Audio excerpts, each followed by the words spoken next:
I actually pursued a career in engineering, so I did mechanical engineering at Wits University, and at my first job, which was at a factory on the East Rand, they asked me to help out with the SAP implementation. And I guess from there I was hooked on this idea that software could change the lives of employees and the way that organizations are run, and I went to consulting from there and then banking, and sort of ended up in a senior IT leadership role. And I guess that's really been my passion throughout, is to lead people in the field of IT and software development as much as possible. Banking services are intangible. We don't make widgets in a factory. So technology has become fundamental to how that works. Some of the highlights, I think, along the way, with that in mind, has been obviously some of the large projects that we've rolled out.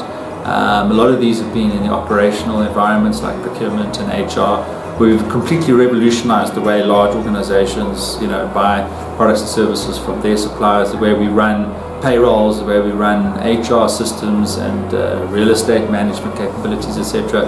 I remember being a finalist in the Employee of the Year competition. I think it was at ABSA, the Boss of the Year. So some of those are, sort of stand out for me. But equally also sharing with the industry, the opportunity to talk to other people at conferences or thought leadership environments about the work that we've been doing. That's always the litmus test. You can really work hard back at the office, but the results always tested out in the open, and whether your peers in the industry value that and the contribution that you've made. So I've had the pleasure of going to a lot of venues around the world and talking about what we do.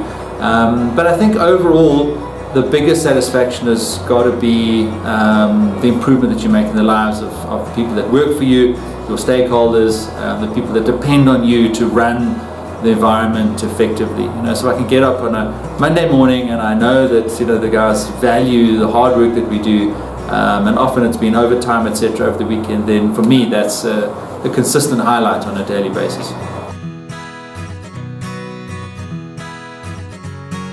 It's hugely advantageous for myself and my profile in the industry, but more importantly, I would like to reflect back on FNB and the culture and the environment that I've benefited from in the 7 years that I've been here. So I think for FNB, it's an acknowledgement of the innovative progress that we've made over the last decade or so, that we've continued to make, and the vision I think that we've shown as a company in predicting the way that banking is moving in this country, and the way that as we digitize the base of our customers, this drives huge benefits, and the rest of the market has really followed us in this regard. So whether at an organizational level or at an individual level, we need to demonstrate that vision. It's good that I think IT has had the recognition that we can be an equal partner with business in demonstrating that vision.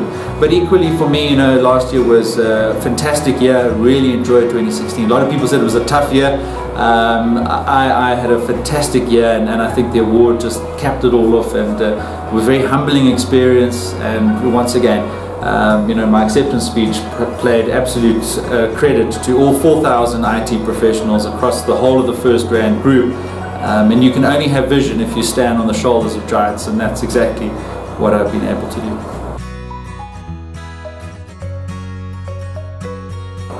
I think the IT PSA plays a crucial role in driving the industry and creating for me the professionalisation of the industry. If you look in finance and you look in a couple of other professions, there are bodies, statutory organisations that benchmark whether people are doing their jobs well and how well, and there are certain measures and ways in which we measure that progress of an individual through their career.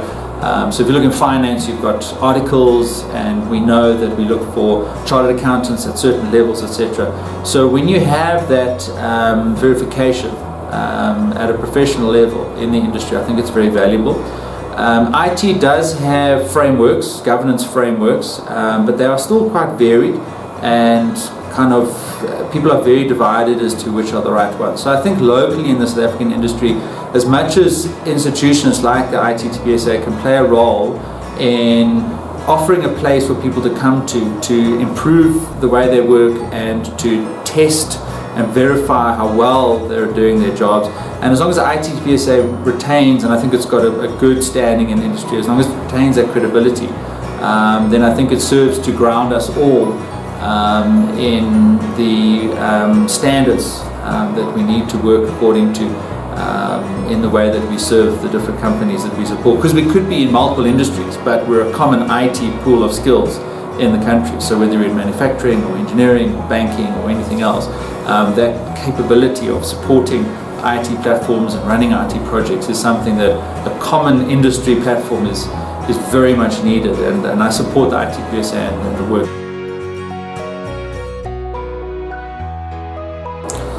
My advice to young people getting into ICT, and I get a lot of people asking the same question and sending me their CVs and so on, and I think it's like anything, you've got to be quite clear that that's exactly what you want to, and what I've written about previously is that it gives you enough scope. There's quite a breadth in the IT industry. It's actually not just about software development or programming. There's a range from testing, analysis, project management, and all of those roles are still considered genuine roles in the IT industry. So one doesn't have to be too fixated on whether or not you can program.